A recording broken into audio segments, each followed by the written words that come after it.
د امام ربانی رحمت الله علیه د مکاتیب شریفونا 9 نمبر مکتوب مو شروع کړی و.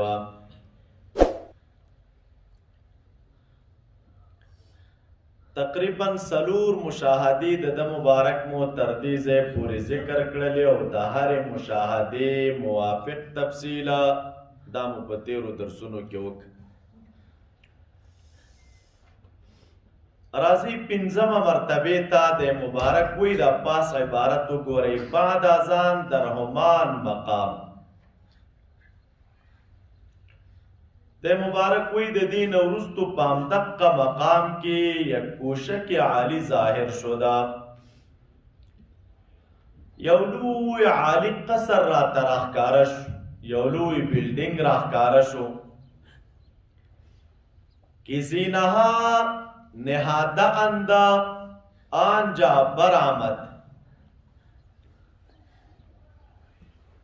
و آن مقام هم در رنگ عالم بتدریج فرو رفت و ساعتا فساعتت خود را متساعد می یافتا. وی دالوی و عظیم و عالی قصر چرا تسرگن شو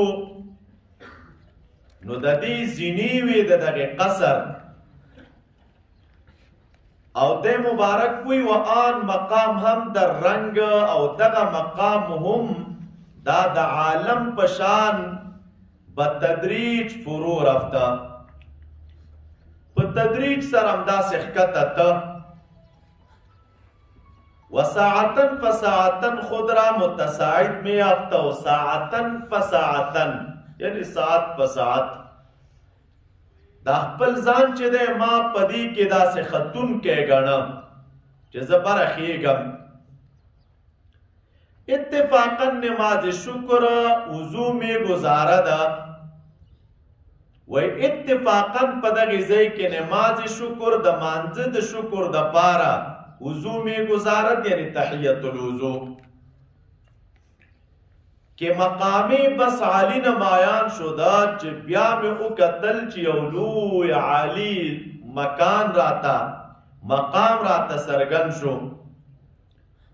و اکابر 40 قشبندیه قدس الله اسرارهم او د نقشبندی شریفی دا سلور اکابر اولیاء دران مقام دید په دغه عالی مقام کې می ولیدل. و مشایخ دیگر او نور مشایخ می هم په دې ځکه ولیدل مثل سید الطائفه و غیره دران جابودند چې دا نور مشایخ څوکو لکه سید الطائفه شیخ جنید بغدادی رحمه الله او د ورته نور اولیاء کرام دام په دغه مقام کې و. و بعضی دیگر از مشایخ بالای آن مقام هستند. بعضی سنور مشایخ وی د دغه مقام نه چې دی هغه پورته دی اما قوائم آن را گرفتا نشسته انده ولیکن د دې قوائم او غبرجی نیولې دي او الته چې دی ناست. بیا مبارک فرمای و بعضی پایان او بعضی داغین ټیټ می ولیدل علی تفاوت درجاتهم دار چا د درجات په خپلو کې سره تفاوت د چا درجه یو شان او د چا درجه بل شان او څوک لوړ او څوک ښکته. تفصیل کوم درته. و خود را بسیار دور آذین مقام یافته و دغه عالی مقام ته چې می وکتل مبارک فرمای په دغه خپل باطن کې می د دغه مقام نه د خپل ځان بنتهایی لري اومنته بلکې مناسبت هم ندید یو خلریوالی دی او چا مناسبت دی او مقام سره لري. د مبارک وی دی مقام نه می د خپل ځان دومره عالی اومنته چې اټ دې ځای سره می د خپل د باطن مناسبت هم نه لیده. ازین واقعا اضطراب تمام پیدا شد کله چې می دا حالت سرګند کړ چې دا لوړ مقام دی او زه ترنه بعید او لرې وم او دې مقام سره زما په دې باطن کې هیڅ مناسبت هم نه وه. وی دغه حالت کې په دې باطن کې راته یو پوره اضطراب او خفګان را پیدا شي. نزدیک بود که دیوانه شده بر آیده. قریب و مبارک فرمایی چې د دغې ځای نه لیونی راوتلی وای. و از فرط اندوه و غصه غالب تهی کنه ده، او د ډېرې اندوه او د خفګان نه او د غصې نه غالب تهی کنه ده. غالب د انسان دا جسم و بدن ته ویلی کېږي. مبارک فرمایی چې داسې اضطراب و خفګان راته پیدا شو. بیا وی چنگا برین نهج گذشت. څه موده په دغې طرز و طریقه باندې تیره شوه. په دې غم و خفګان او اندوه کې چې دی هغه مبتلا ومه. آخر به توجهات عالیه حضرت ایشان وی آخر ستاسو په هغې عالي توجهاتو باندې، ګوره دا خو خطاب خپل مرشد ته دی، خو داسې ورته نه وایي چې ستاسو په توجهاتو. دا نهایت ادب دی چې دی خپل مرشد سره کوي، خطاب هم نه کوي ورته. وی دې نهج باندې ډېره موده را باندې تېره شوه.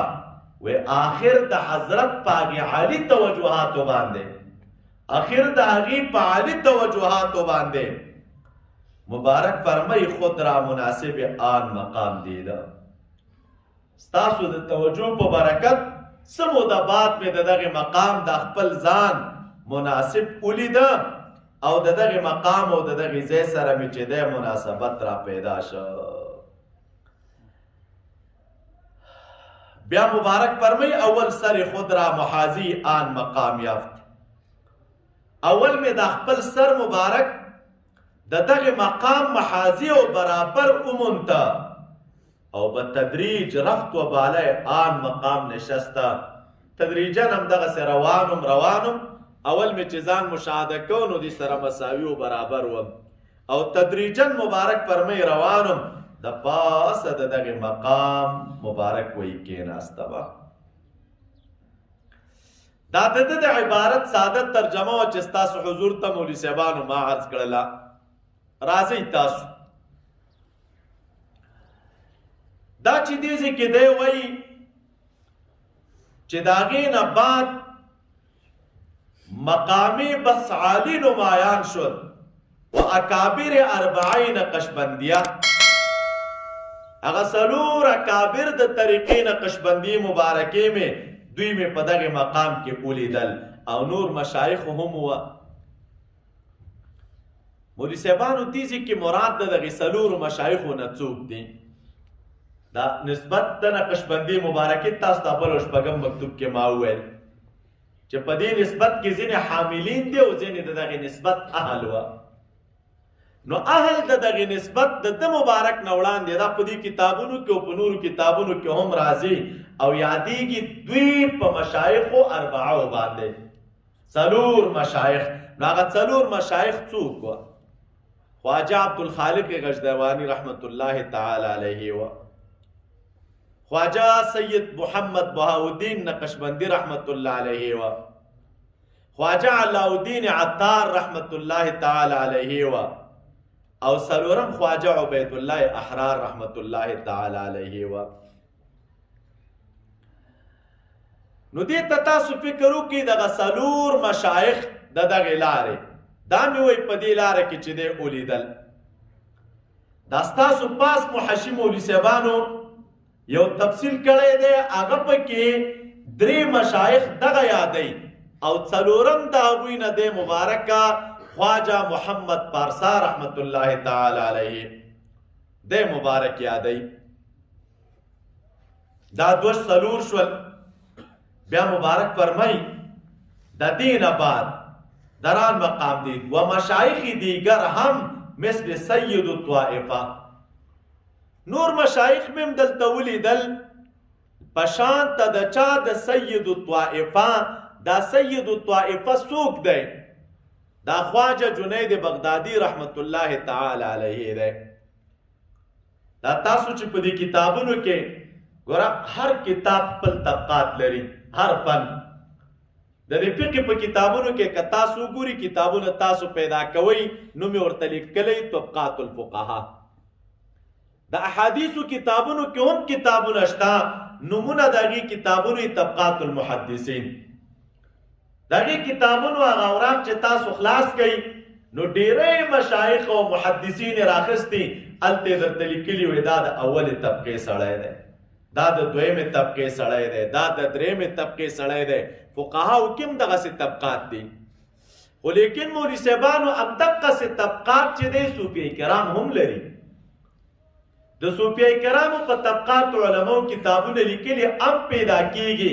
که داسې ورته لاسرسی نه وي نیټ نه ځان ته را ډاونلوډ کړئ ولیکئ تاسو هلته طبقات صوفیه د صوفیه کرامو طبقات نو په هغې کې به تاسو ته کتابونه ډېر زیات راشي، په هغې کې د صوفیه کرامو طبقات لیکلي وي. نو دا شیخ جنید بغدادي رحمت الله علیه چې دی دا د صوفیه کرامو د دویمې طبقې سړی دی. کنیت د ده ابوالقاسم وه او دغه رنګې لقب د ده چې دی قواریري دی، زجاج او دغه رنګې یا خزاز دی. د قواریري یا د زجاج د دې د ویلو وجه دا ده چې څوک وایي د ده والد ګرامی چې دی همدا کار کولو. خو که تاسو دا طبقات د صوفیه کرامو کې د ده حالات تاسو مطالعه کې وی ګورئ دا به ستاسو محشم ورباندې اوږد تفصیل کړی دی. نو لوی انسان دی، سید الطائفه ورته وایي، سید الطائفه د دغې طائفې د صوفیه کرامو سردار. نو دا مې موږ په دغې حالاتو کې ولیدل.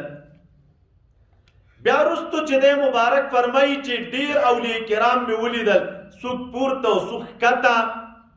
وایي ما چې دا خپل ځان د دغې حالت نه لرې ولیده نو زما په باطن کې اضطراب را پیدا شي.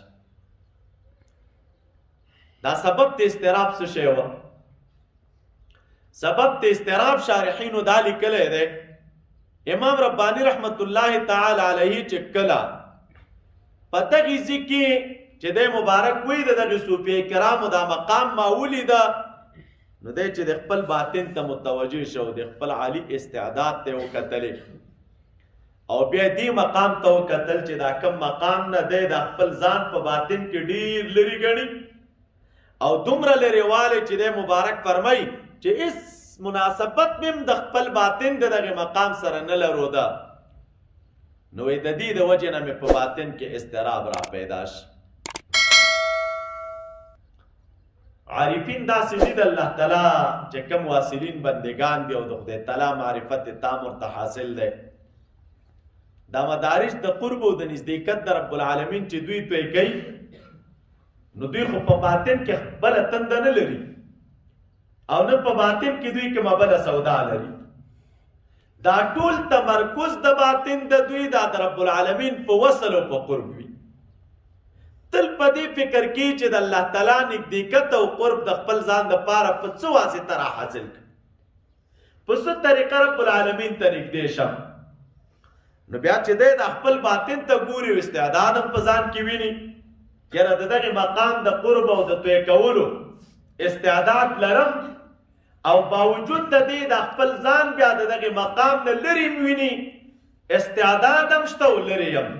نو په دې دوران کې غم او اندوه او خفګان او قهر او غصه دا یو فطري امر دی.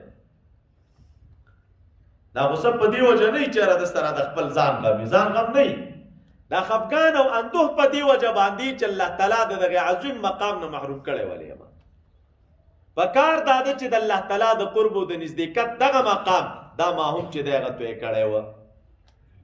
خو چونکې څومره هم چې یو څوک په دغې لاره کې مخکې ځي او مزل کوي او قدم ږدي نو که څه یو استعداد د ده وي د دغې لارې دا اصول تعقیبوي دی او د هغې اصولو مطابق روان دی مخې ته قدم دی. د دې ټولو شیانو باوجود مولوي صاحبانو که څومره هم سړی په دې ځای کې مخکې قدم واخلي واخلي واخلي واخلي نو ګرانه ده چې انسان د یو مقام نه بغیر د خپل شیخ د توجهاتو نه واوړي. مبارک فرمایي چې ځان مې ډېر لرې محسوسه و، په باطن کې مې غم او درد او خفګان را پیدا شه، خو بیا هم د الله تعالی د فضل مطابق مبارک فرمایي چې ستاسو په توجهاتو عالیو باندې رب العالمین د دغې ځای نه هم واړولم. دا مرشد او شیخ او مربی په دغه لاره کې دا د دې وجې نه ضرور وي چې انسان هېڅکله باید په خپلو اعمالو باندې غره نه شي. دا به وروستو راشي دې مکاتبو کې بار بار راځي. مبارک فرمایي د دغې لارې په باره کې وایي هم شیران جهان بسته ان سلسله اند. په دې نسبت کې چې دا کم مشایخ راغلي که هغه حاملین دي او که هغه اهل د دې نسبت دي، نو مبارک فرمایي چې د دنیا ټول شیران دا د دغې نسبت په زنځیر کې چې دی هغه تړلی شوي دي. واړه خلک په دې نسبت کې نه دي چې دا څومره خلک په دې نسبت کې تیر دي، نو دا لوی شیران تیر دي. نو چې شیران تیر دي بل ځای کې بیا دی مبارک فرمایي وایي نقشبندیان داسې یو عجیبه د عجیبې قافلې سالاران دي، د داسې عجیبې قافلې سالاران که برن از ره پنهان به حرم قافله را. یو پټه لاره ده، نور خلک په یوه لار روان وي، کوشش دا کوي چې موږ ځان حرم ته ورسوو. خو دا دومره واصلین او خدای تعالی ته نږدې خلک دي چې په یوه پټه لاره باندې د خپلې قافلې چې دی دوی حرم ته رسوي چې هغه لارې بل چاته نه وي معلومې. نو د دې لارې مشایخ کرام چې ګوره دا دومره عظیم منصب دی، دا دومره عظیم منصب چې سره د استعداد نه د مبارک ته رب العالمین عطا کړی و، استعداد الله تعالی ورکړی و، خو د دې استعداد باوجود د خپل ځان د دغې ځای نه ډېر بعید او لرې ګڼي. نو په دې وخت کې د دغې باطني حالت کې الله تعالی د دغې خپل مرشد ګرامي د باقي بالله صاحب د هغې توجه په برکت باندې او د توجه په تاثیر باندې د دغې لوی مقام نه واړو. او مبارک فرمایي چې په اوله مرتبه کې مې کتل نو د خپل ځان او د خپل سر مې د دغې مقام سره برابر ګڼه، او بیا چې وایي لږ ساعت بعد متوجه شولم نو کتل مې چې د دغې مقام د هغې بام د پاسه ناست وم. نو بس څه ووایو؟ نو ذلک فضل الله یؤتیه من یشاء. الله فضل دی نو چې په چا باندې فرزو شي او چاته وغواړي نو بس هغې خلکو ته یې ورکوي. نو الله دې موږ او تاسو د خپلو محبوبانو بندګانو په خاطر د دغې مقامونو د دغې لارو چې دی هغه اهل وګرځوي. صحبت د مشایخ کرامو دا وروستو راځي دی درته وایي دا مشایخ کرامو د دوی تربیت دا داسې یو عجیب دی په دې لاره کې دی مبارک وروستو فرمایي چې کوم څوک په دغې لاره کې ورکول کوي هغه خلک چې دی اخیستل هم کوي. دا معنا نه ده چې دا خلک په دې لاره کې په دغې نعمت باندې مستقل دي. عطا د رب العالمین د لورې ده، ورکړه د هغه د لورې ده.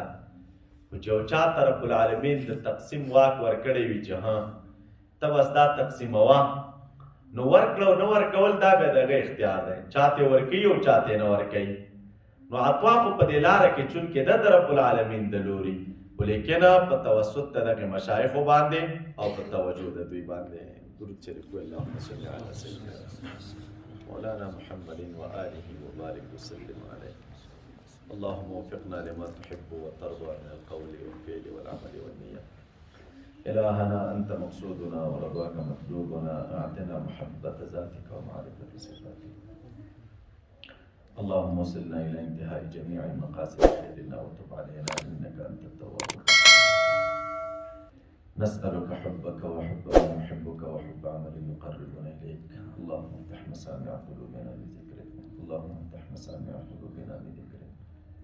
اللهم اجعلنا من التوابين واجعلنا من عبادك الصالحين، واجعلنا من الذين لا خوف عليهم ولا هم يحزنون، واجعلنا من الذين يبيتون لربهم سجدا وقياما. صلى الله تعالى على خير خلقه محمد وعلى آله وصحبه أجمعين. د داسې نورو ښکلو ویډیوګانو لپاره زموږ د الجامع دارالاحناف کابل یوټیوب چینل سبسکرایب کړئ.